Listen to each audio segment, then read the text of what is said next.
Olá, hoje eu vou esclarecer alguns mitos e algumas verdades sobre o câncer de próstata.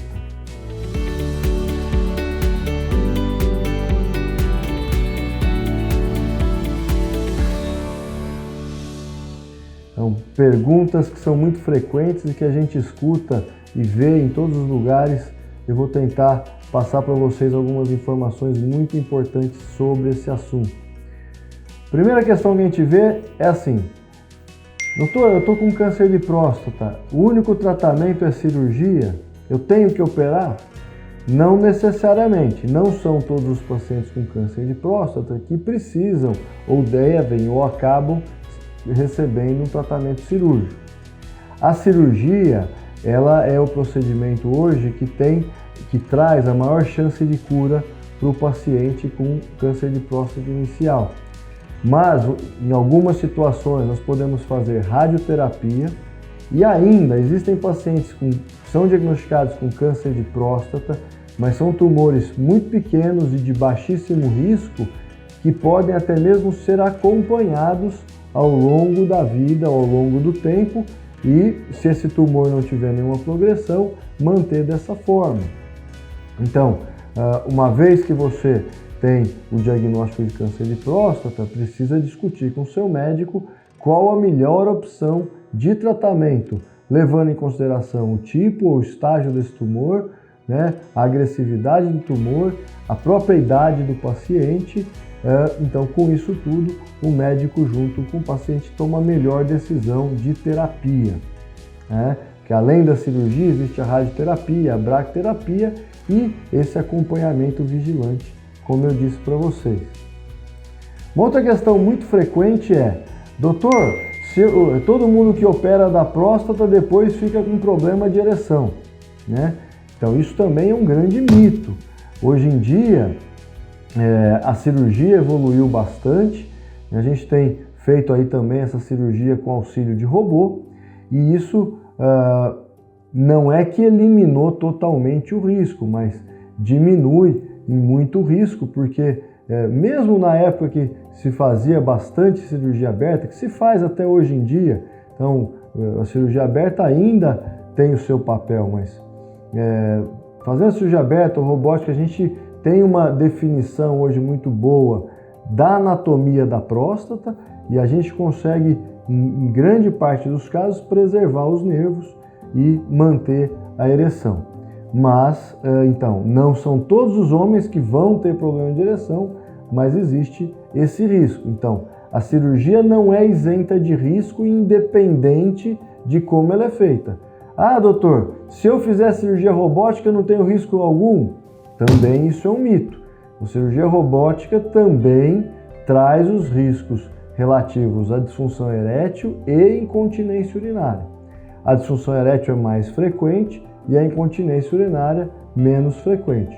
Então, independente do tratamento, você tem o risco, mas não são todos os pacientes que evoluem assim.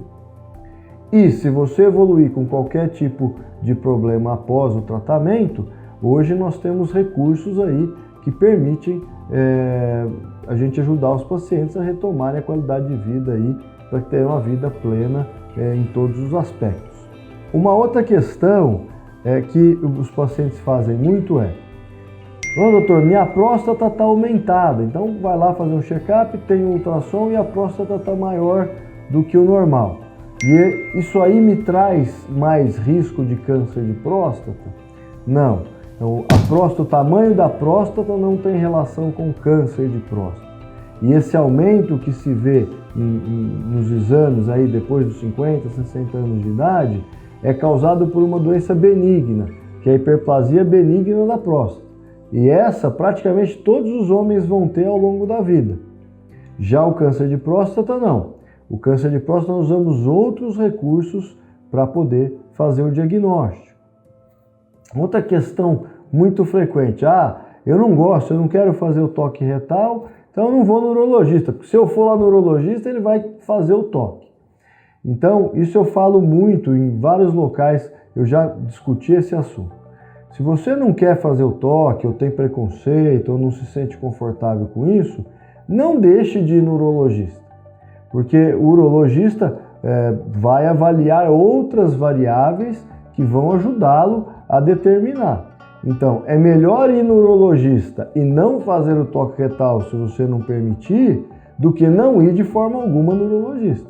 Então, vá ao urologista, ele vai fazer o PSA, que é um exame de sangue, que vai ajudar a orientá-lo, e se ele tiver suspeitas, aí eventualmente é necessário mesmo o toque retal ou se faz outros exames para buscar o complemento aí no diagnóstico de uma possível suspeita de câncer de próstata.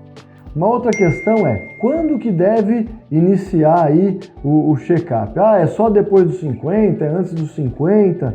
Então, na verdade, hoje o que a gente recomenda é, quem tem histórico familiar de câncer de próstata, entenda-se por histórico familiar, é aquela pessoa que tem um pai, um tio, né, ou seja, parentes consanguíneos que tiveram câncer de próstata, esses devem pelo menos fazer um PSA aos 45 anos, né, e estando isso bem, ele pode eventualmente começar esse check-up após os 50 anos. E os que não têm fatores de risco, esses devem começar após os 50 ou aos 50 anos de idade e conversando com o urologista para verificar com o seu urologista qual a frequência que você deve fazer esse check-up, porque nem todos têm que fazer na mesma frequência. Vai depender muito dos valores dos exames, do tamanho da próstata, do PSA, do seu histórico familiar. Então, o seu urologista vai te orientar bem com relação a isso. O câncer de próstata, ele é mais frequente em pacientes mais idosos, mas ele pode surgir aí a partir dos 50 anos e em pacientes com maior risco até a partir dos 45 anos de idade. Então, pessoal, essas foram as dúvidas que eu tinha recebido aqui. Se vocês quiserem mais informações aí com relação ao câncer de próstata, fiquem à vontade, visitem nosso site, que nós postamos frequentemente assuntos relacionados à urologia e também aí especialmente ao câncer de próstata.